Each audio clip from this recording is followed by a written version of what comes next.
क्या ख्याल है? जी। तो इस तरह से आप 4 मिड पॉइंट निकाल लें इस 3/2 में, फिर डेल एक्स ऐड कर लें।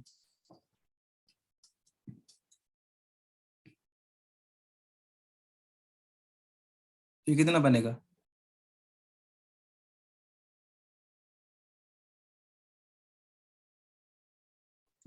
टू। तो ये 4 पॉइंट हमने निकाले हैं कि 2? हमने तो अभी तक 2 निकाले हैं। क्या ख्याल है, कहाँ गलती की है?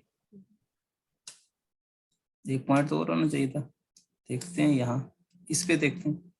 1/2 और 3/2 प्लस 2/2 कितना आएगा ये?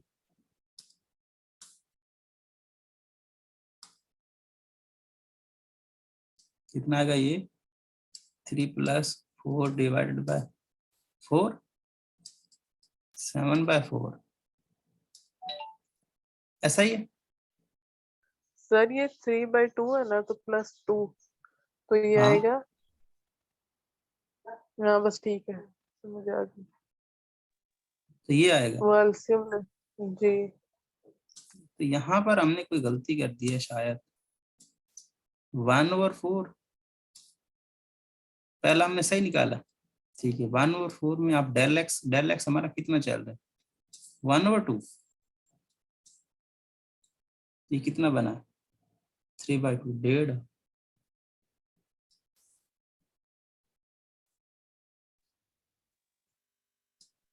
1/4 कितना होता? 0.25 प्लस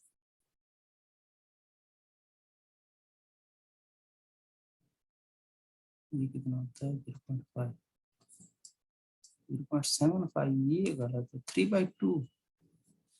हाँ ये 3/2 जो हमने लिखा ये गलत है, 3/4 है।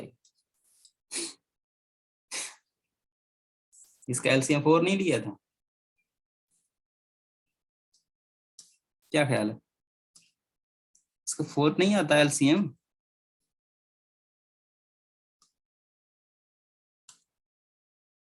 जी जी 4 आता है। 4 आता, तो ये गलती की थी। तो 3/4 और 3/4 में आप फिर 3/4 और इसमें आप फिर से ये 1/2 है 1 बेसिकली। 1 1 1/2 तो ये कितना आ जाएगा? ये 1/2 है, 1/1 नहीं है। तो ये कितना बन जाएगा? छोड़े, मैथ कहता हूँ ये सारा काम खराब हो। हर बार वही मिड पॉइंट निकालें, मिड पॉइंट निकालते रहें तो ज्यादा इशू। इन दोनों को सम करके 2 पे डिवाइड करो, सम करके 2 पे डिवाइड करो, सम करके 2 पे डिवाइड करो, तो मिड पॉइंट निकाले। हर मिड पॉइंट पे उसी तरह से जो मिड पॉइंट निकलेंगे उन सबको सम करके डेल एक्स से मल्टीप्लाई कर लेंगे। क्या ख्याल है? ठीक है। जी। इस तरह से असल में कैलकुलेशन में एक भी गलती हो जाए तो फिर बाकी सारी भी वही सेम सिचुएशन रहती है। तो इस तरह से ये हमारे क्वेश्चन सॉल्व होंगे। इसको एक आध कर लेना, 1-2 क्वेश्चन ट्राई कर लेना, बाकी सारे करने की जरूरत नहीं है। ठीक है ना, मतलब एक क्वेश्चन 33 और 34 कर लेना, ये काफी है। ठीक है। अब यहाँ पर अगर हम 37 और 38 की बात करें तो यहाँ पर आपको पार्टीशन दी है, तो इसमें आपको कह रहे हैं कि आप 9 फाइंड करें। तो जो जो आपको ज्यादा डिफरेंस देंगे वही आपका 9 होगा ना, यही? क्या ख्याल है? अगर हम इस इंटरवल की लेंथ की बात करें तो क्या होगी? 1/2 1.2 है, और ये जी कितना है? बेसिकली ये आपकी 0 0 है, तो बेसिकली इसकी लेंथ क्या होगी? 1.2। इन दोनों में कितना डिफरेंस जी है? 0.3 का। जी। इन दोनों का डिफरेंस कितना है? इनका 0.8 0.8। और इनका डिफरेंस 0.3 0.3, और इसका इनका 0.4। 0.4। सबसे मैक्सिमम 1.2 है, तो ये बेसिकली इसका नॉर्म होगा। क्या ठीक होगा है सर? जी। ये क्या 1.2 मैक्सिमम है तो क्या है? जो जो लेंथ सबसे ज्यादा मैक्सिमम होगी वही बेसिकली उसका नाम होगा। बेसिकली यहाँ पर इस पार्टीशन का नाम की अच्छा अगर हम बात करें तो जो मैक्सिमम आंसर देगा वो बेसिकली नाम होगा हमारी इस पार्टीशन का। अच्छा तो इसका इसी तरह से सेकंड की बात भी कर लेते हैं। सेकंड में भी जो मैक्सिमम होगा वो बेसिकली नाम होगा। बात आ रही समझ में कि नहीं आई?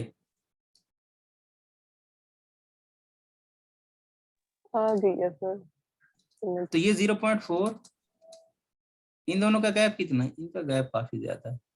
इनका कितना? 0.9, यही है।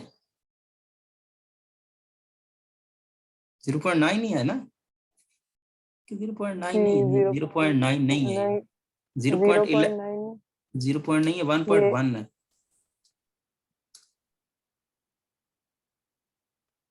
ऐसा ही है ना, 1.1 है।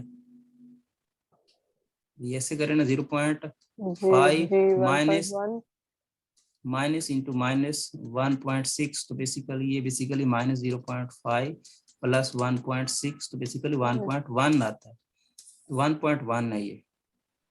जी और अगर हम इसकी बात करें तो -5 और 8 कितना होता है? 13, तो ये कितना है? 1.3। जी नहीं, इसमें जीरो भी है, सॉरी जीरो, ये जीरो भी खड़ा है।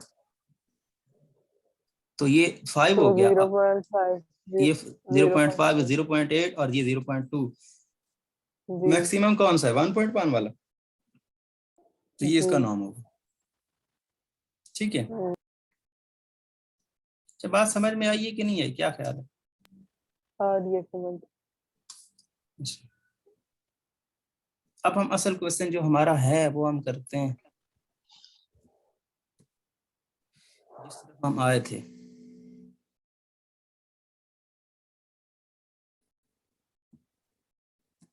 इनमें से कौन सा क्वेश्चन किया जाए? एक क्वेश्चन हम करेंगे, इससे हमारा कंसेप्ट सारा क्लियर हो जाएगा। कौन सा करें? सर ये नहीं है, इनको रहने दें। नहीं है, नेक्स्ट एक्सरसाइज में तो है ना, वो करनी। और नेक्स्ट वाले कर लेते हैं। क्वेश्चन नंबर पता है क्या थे? वो क्वेश्चन नंबर जो रह गए थे 53 से 70 तक थे। 53 से 70। 53 से 70 तक थे। चलो वही करते हैं।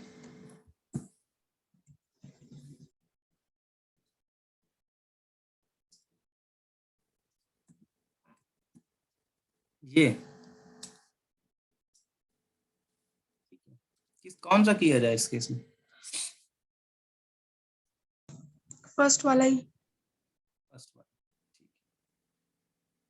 सर कोई सभी एक करवाते हैं, बाकी हम खुद कर लेंगे क्योंकि टाइम नहीं है, बहुत सारा काम करना है अभी। बस एक ही करवा दें या दो बस। जी जी तो 64 करते हैं ना, क्या ख्याल है? 64 करते हैं और कोई एक और कर लेंगे। उम्मीद जी तो ठीक है। 64 से भी आपको काम हो जाएगा। सबसे पहले तो अगर हम बात करें तो del x which is equal to b minus a divided by n which is equal to nothing but 2 minus 0 divided by n, ऐसा ही। सो बेसिकली डेल एक्स क्या आया? सर N2 है ना। n2 नहीं है, n हम इन्फिनिटी लेने वाले हैं। 2 वाला अच्छा किस्सा खत्म हो ठीक गया है। है। यहाँ पर मैंने आपको अच्छा कहा था कि अब n आपका नहीं है, n आपका फिक्स नहीं है। n आपको इन्फिनिटी तक अच्छा लेके जाना है, तब सुमेशन इंटीग्रेशन में चेंज होगी। ये बात हमने की थी अच्छा ना। तो इस केस जी में हमारा n जो है n ही है फिलहाल, तो 2/n। ठीक है। और जी अगर हम बात करें सी के की या फिर एक्स के की, हमने क्या पढ़ा था? हमने पढ़ा था a प्लस के डेल एक्स, यही पढ़ा था ना। या फिर जी अगर हम बात करें तो a plus k into B minus A divided by N, ये पढ़ा था। a क्या है? 0 0। डेल एक्स क्या है? 2/n। ऐसा ही है। तो C k which is equal to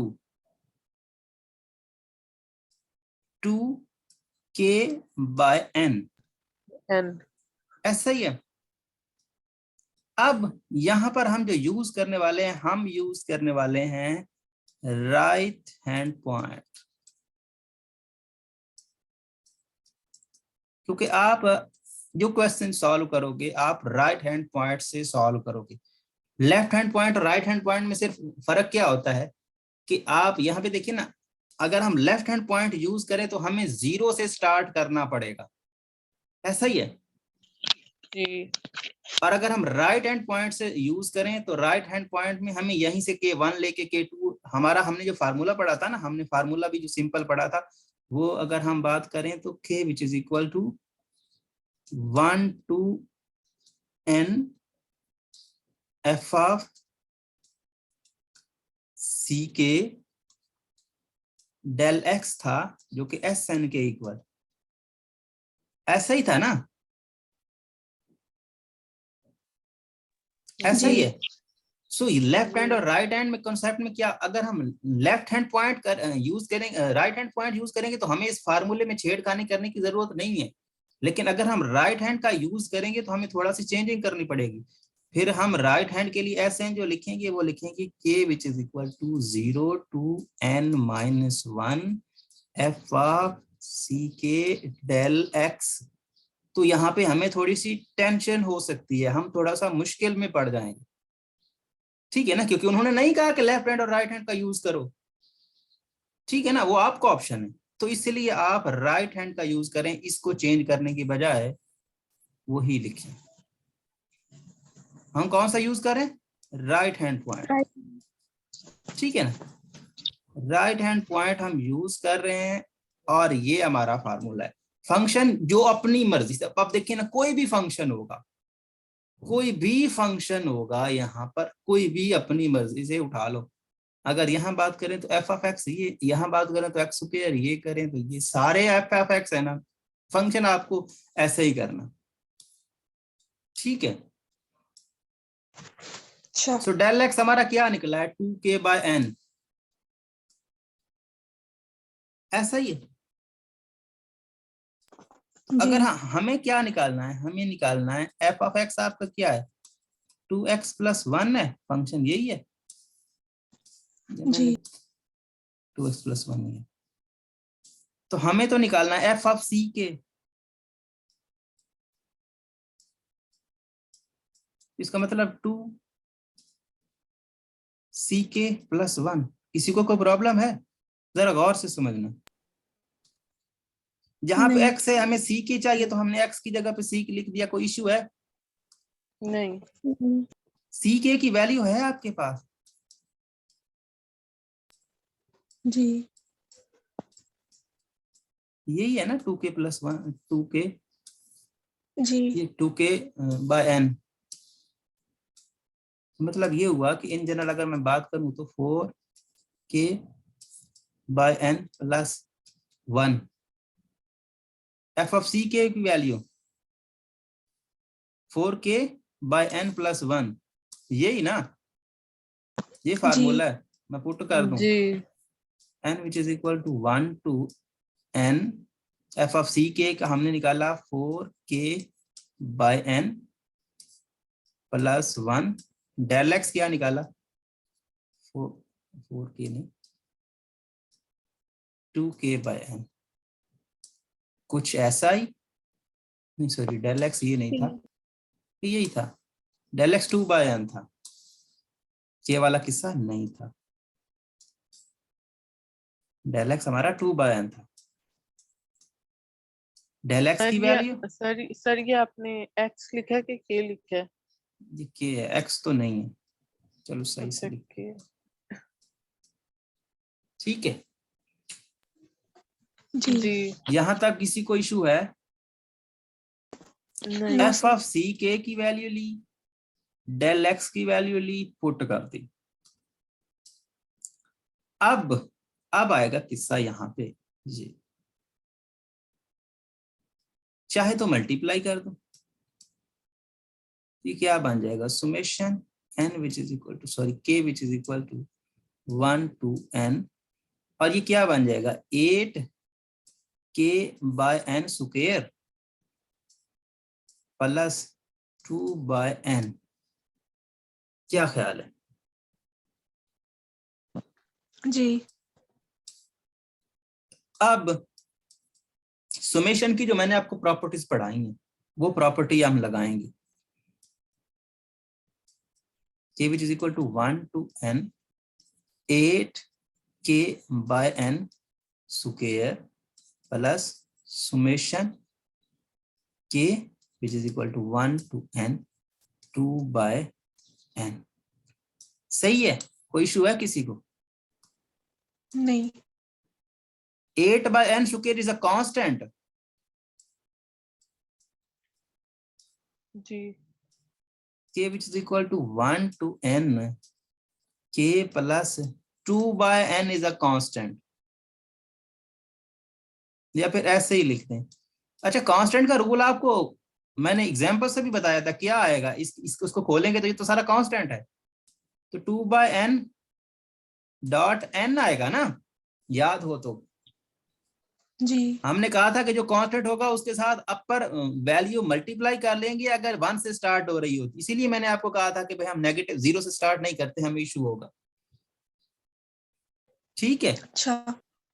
so sir 2 ये ओवर 2 by n कैसे मल्टीप्लाई हुआ?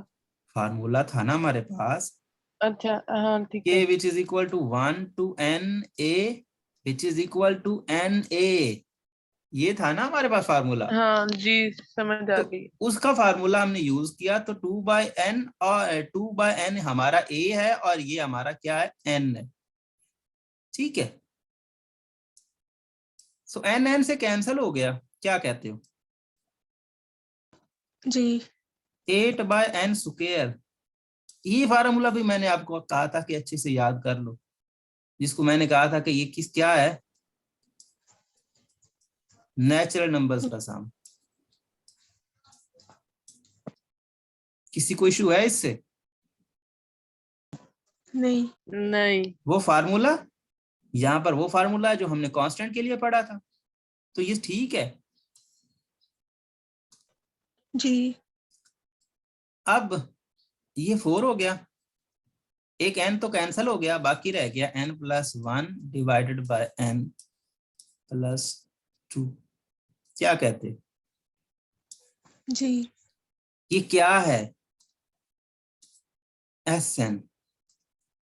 अब लिमिट ले लो n अप्रोचेस। मैंने आपको कहा था कि हमें अगर इंटीग्रल फाइंड करना होगा तो जब हम ये निकाल लेंगे उसके बाद हमें n अप्रोचेस तो इन्फिनिटी लिमिट लेनी होगी, तो वो इंटीग्रल के इक्वल हो जाएगा। लिमिट अच्छा। n approaches to infinity Sn which is equal to limit n approaches to infinity 4 into, इसकी डायरेक्ट तो हम लिमिट ले नहीं सकते, तो कॉमन लेके कैंसिल कर दें, क्या ख्याल है? जी। कोई इशू है इससे? नहीं। हम ऐसा कर सकते हैं ना। क्या किया है हमने, n को कॉमन लिया, या फिर ऐसा समझ सकते हैं कॉमन नहीं लिया बल्कि दोनों पे अलग-अलग डिवाइड कर दीजिए। ठीक है।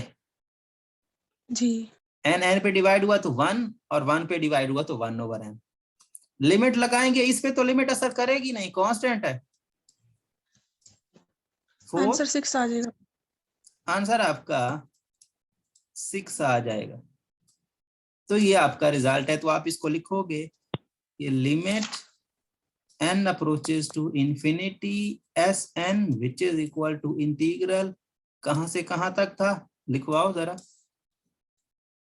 0 से 2 तक 0 से 2 2x 2x प्लस + 1। 1।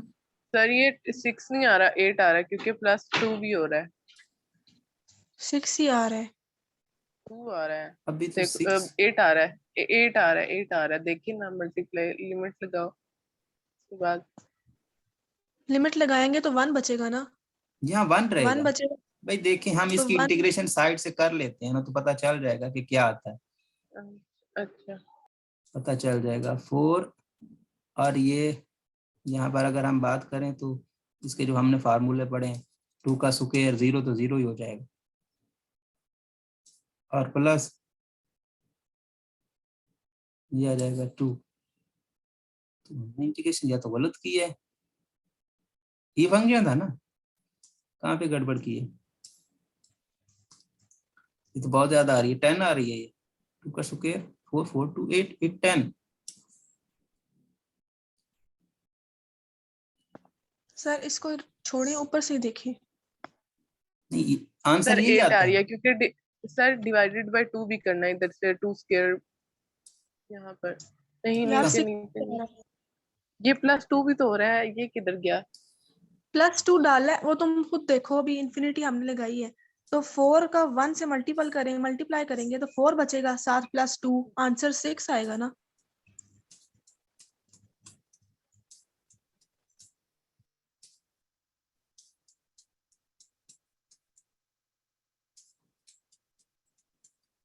सिक्स आएगा। अच्छा ठीक है, हाँ ठीक है ठीक है। लेकिन यहाँ पर भी हमने कुछ पीछे गलती की है, क्योंकि अगर हम सिंपल इसकी इंटीग्रेशन देखें तो क्या आती है, सॉरी हम 2 नहीं ले रहे, 2 नहीं ले रहे, ये इंटीग्रेशन हम गलत कर रहे हैं। इसका इंटीग्रल हम देखते हैं तो पता चल जाएगा कि क्या आएगा, 2 स्क्वायर बाय 2 प्लस जी 0 square by sorry minus 0 square by 2 और प्लस 2 माइनस 0। सो बेसिकली 2 6 आ गया आंसर। 6 ही आता है, तो सही निकाला, सही है हमारा आंसर। तो इस तरह से होगा, लेकिन ये नहीं है, ये जस्ट हमने वेरीफाई करने के लिए किया। ठीक है, जी काम क्या होगा, वही सारे प्रोसेस हम हमेशा से राइट हैंड का यूज करेंगे, लेफ्ट हैंड यूज नहीं करेंगे। लेफ्ट हैंड में हमें थोड़ी सी मुश्किल चेंजिंग करनी पड़ती है, तो चेंजिंग हम नहीं कर पाते। और आपको आपकी एक्सरसाइजेज में भी इस तरह के right and left hand point को यूज करने का काम नहीं दिया होगा। ठीक है, अगर आपको एमसीक्यू में आ जाता है तो फार्मूला मैंने आपको बताया कि जहाँ पे के 1 से स्टार्ट हो रहा है 0 स्टार्ट कर लेना, और एन जो है जहाँ पे एन लिखा हुआ है वहाँ पे n-1 लिख देना, बाकी कहानी वही है। कुछ समझ में आया ये कि नहीं आया? आ गया। इसमें अगर आपको कहीं पर मुश्किल आएगी तो वो आएगी के का फार्मूला सुमेशन, सुमेशन के स्क्वायर वाला फार्मूला, सुमेशन के क्यूब का फार्मूला। अगर 3 फार्मूले ये आते हैं ना तो ये क्वेश्चन कुछ नहीं है। सर जो हमारा पेपर आता है ना, उसमें शॉर्ट क्वेश्चंस ही होते हैं, लॉन्ग नहीं होते। तो ठीक है, फिर कोई इशू नहीं है। यहाँ पर इसको भी शॉर्ट में दिया जा सकता है ना, छोटा क्वेश्चन को दे दे। अब इनमें से कौन सा किया जाए जो आपको लगता है कि बहुत मुश्किल हो सकता है? नेक्स्ट एक्सरसाइज कर लोगे जी। सारी? इसमें सिर्फ जी 1 से 2 क्वेश्चन आपने सही से कर लिए है ना, तो बाकी कुछ नहीं है, बाकी खुद ब खुद समझ में आ जाएगा।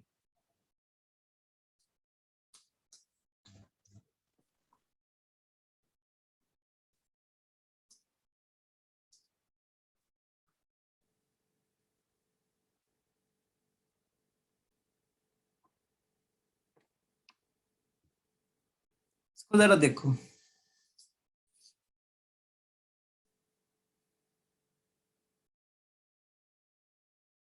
ये मीन वैल्यू थ्योरम है बेसिकली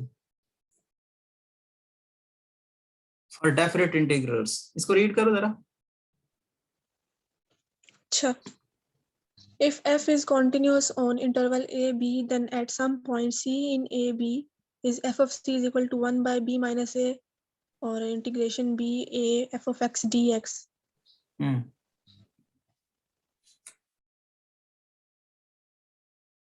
बात आ रही समझ में कि नहीं आ रही? जी क्या है ये? अगर हम इन जनरल बात करें तो ये क्या है, ये किसके फॉर्मूला। इक्वल हमने रखा हुआ है?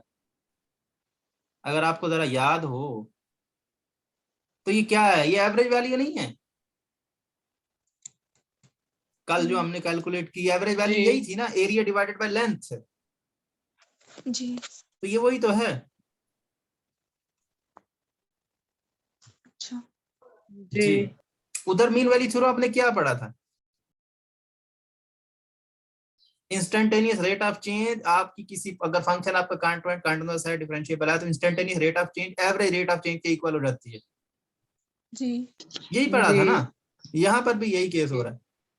तो कोई पॉइंट आपको एक मिल जाएगा जहां पर आपका इंटीग्रल जो है और यहाँ पर सिंगल फंक्शन सेम हो जाएंगे। ठीक है, अच्छा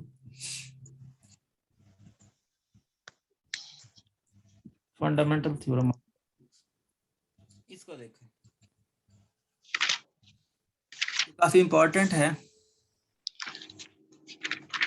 कहानी क्या है जरा रीड करो।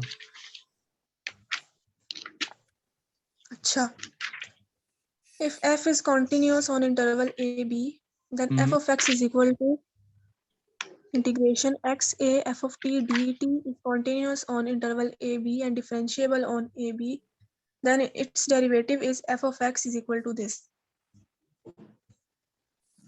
बात ये है कि आपके पास एक कोई फंक्शन है f जो कंटिन्यूअस है ए बी पे, पहले केस में, ठीक है ना। अच्छा फंक्शन आपका ए बी पे कंटिन्यूअस है और हमने देखा है कि भाई चाहे वो टी पे डिपेंड करे या किसी भी डिपेंड करे, एक्स पे डिपेंड करे, सेम रहती है, इंटीग्रेशन में कोई फर्क नहीं पड़ता। ये बात हम कर चुके हैं, वेरिएबल्स की चेंज से इंटीग्रेशन सेम ही आती है। यहाँ पर अगर इंटीग्रेशन का फंक्शन, जो इंटीग्रेशन करने के बाद जो फंक्शन आता है, ठीक है ना, इंटीग्रेशन करने के बाद जो फंक्शन आता है अगर वो कंटीन्यूअस है और डिफरेंशिएबल है, ठीक है ना, उस इंटरवल पे, तो उसका उस कंटीन्यूअस का जो आपका इंटीग्रेशन का जो डेरिवेशन है फिर से वो वापस वही फंक्शन आ जाए। अच्छा ये बात वही है जो हम यूज करते हैं, बस हम अगर हम थोड़ा सा गौर करें तो वही है। हम क्या करते हैं, हम किसी भी इंटीग्रल किसी फंक्शन का डेरिवेटिव लेते हैं और उसका फिर से इंटीग्रल लेते हैं तो वापस वो फंक्शन नहीं आ जाता। जी ये वही जी चीज तो बात कर रहे हैं फंडामेंटल थ्योरम। यहाँ पर कैलकुलस पार्ट 1 दो थ्योरम है, इसके पहले थ्योरम में यही बात हो रही है जो हम नॉर्मली यूज करते हैं, लेकिन हम खास तौर पर उस पर ख्याल नहीं देते। कहानी सारी वही है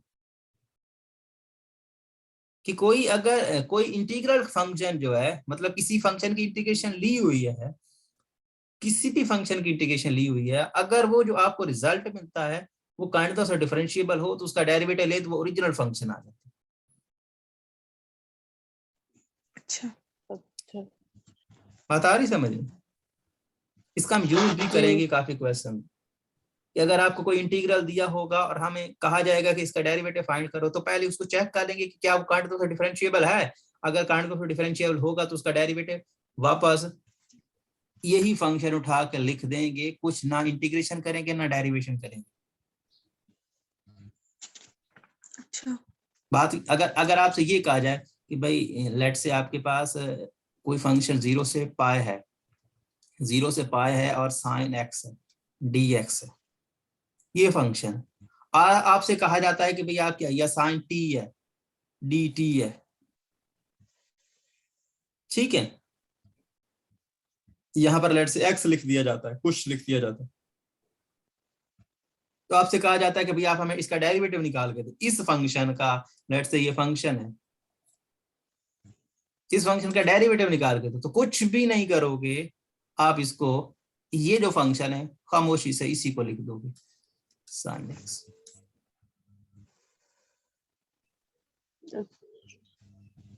क्योंकि हम जानते हैं कि ये साइन फंक्शन जो है 0 से पाई, अगर ये 0 से पाई ये बात करें तो यहाँ पर क्लोज इंटरवल में क्या होता है, कंटीन्यूअस और डिफरेंशिएबल दोनों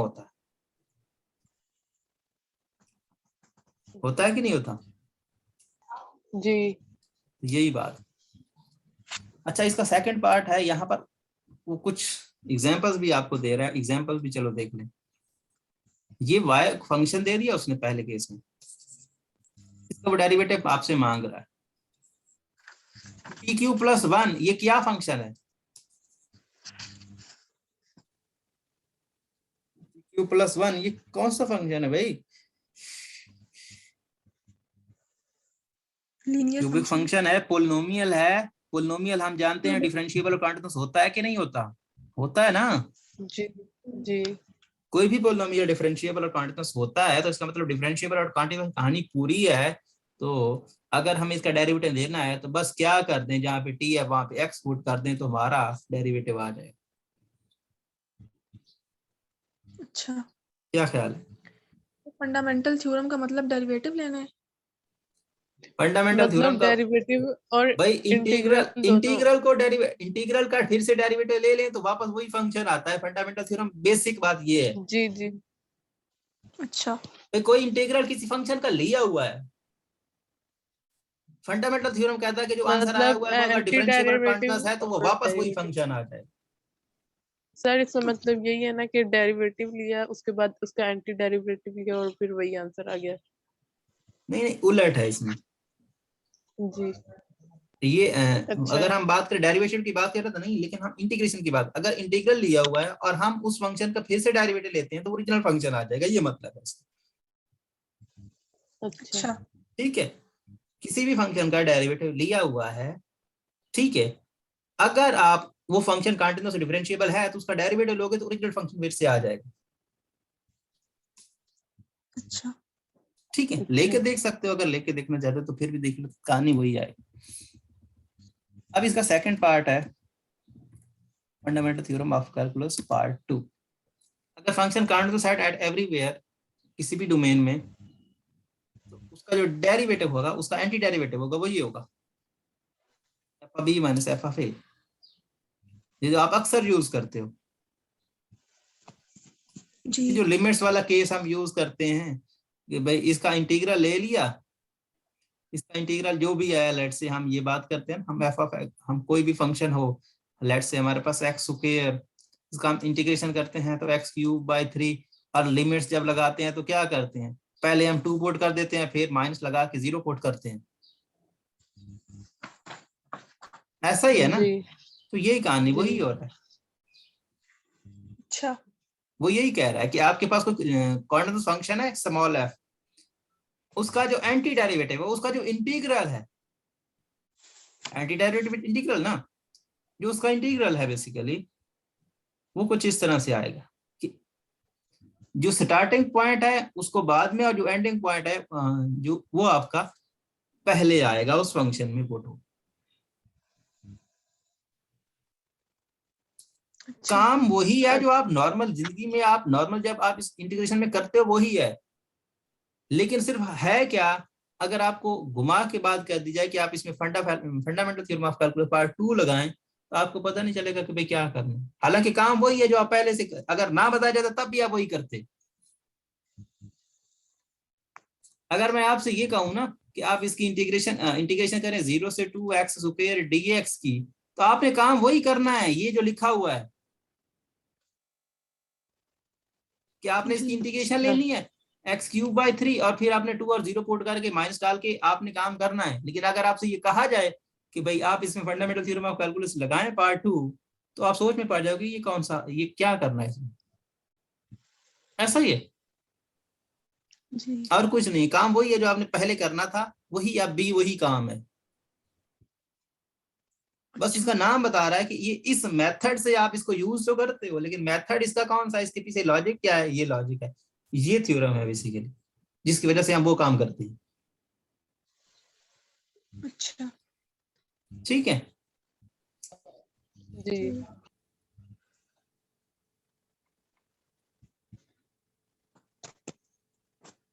जी नेट चेंज, ये वही फार्मूला। अच्छा इसको भी देख लें जरा, नेट चेंज को, इसका क्या कहानी।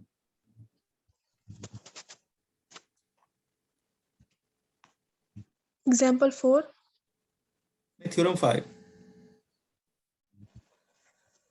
अच्छा the net change in a function f of x over an interval a less than equal to x less than equal to b is the integral of its rate of change। Simple सी बात है, यहाँ पर हम ये जान चुके हैं ना कि डेरिवेटिव और जो आपका इंटीग्रल है, ये बेसिकली एंटी पैरेलल। अच्छा अगर हम किसी डेरिवेटिव फंक्शन का इंटीग्रल लें, तो बेसिकली क्या होगा, ओरिजिनल फंक्शन बस लिमिट्स पुट कर देंगे। ये वही चीज है जो पीछे हमने की है, दोनों का कॉम्बिनेशन है ये। पिछले दोनों थ्योरम जो हमने पढ़े हैं ना, उन दोनों का कॉम्बिनेशन है ये। अच्छा हमने कहा है कि भाई किसी इंटीग्रल का डेरिवेटिव ले लें तो ओरिजिनल फंक्शन आ जाता है। हालांकि उलट भी आपने कहा है, बात वो भी ठीक है, लेकिन वहां पर वो बात नहीं डिस्कस की जा रही थी जो आपने मीला ने पहले बात की है कि भाई हम डेरिवेटिव ले लें और फिर उसका इंटीग्रल ले लें तो सेम बात है, बात सेम ही है, लेकिन वहां पर उलट डिस्कस किया जा रहा है। तो बात वही है, किसी डेरिवेटिव फंक्शन का इंटीग्रल ले लो तो वो किसके इक्वल होगा, बेसिकली वो आपकी यहाँ पर लिमिट्स अगर ना हो तो वो उसी फंक्शन के इक्वल होगा, अगर लिमिट्स हों तो उनके डिफरेंस, उन वैल्यूज के डिफरेंस के इक्वल हो जाए। ये नेट चेंज है। अच्छा।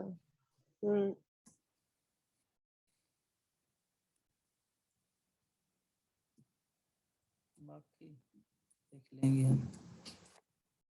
अच्छा, कहानी तो मेरे ख्याल में अब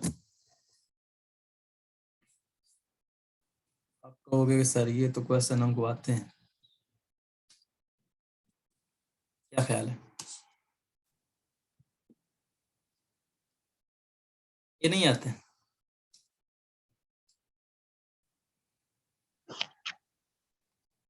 सबसे पहले अगर हम इसकी बात करें, इसकी अगर हम बात करें तो ये आ जाएगा 2x -2 से 0 dx प्लस -2 से 0 dx 5। रूल्स का यूज करें तो आपके पास कांस्टेंट मल्टीपल के हिसाब से बाहर चला जाएगा।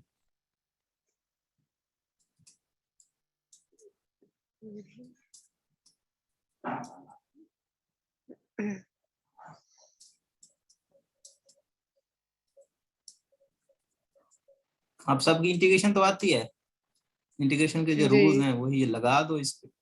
अरे आप कौन सा क्वेश्चन करा रहे हैं? Question number 1। क्वेश्चन चेंज हमारे है। क्वेश्चन आपके चेंज है। जी जी सर चेंज है।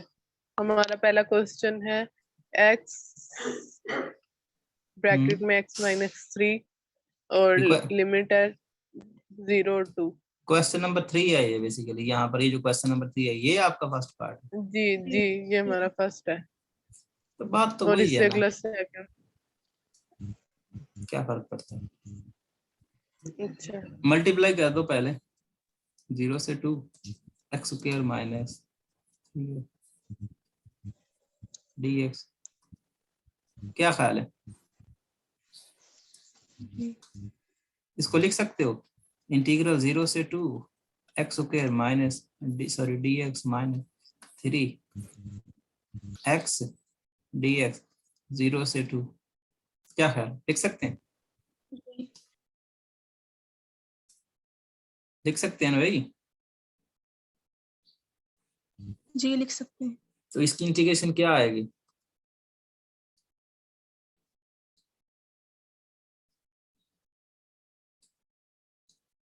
x³/3 लिमिट इसकी 0 से 2 -3 x स्क्वायर बाय 2 लिमिट इसकी 0 से 2। लिमिट्स लगा दो, क्वेश्चन सॉल्व हो जाएगा। पुरानी याद ताजा हो रही है कोई ना? जी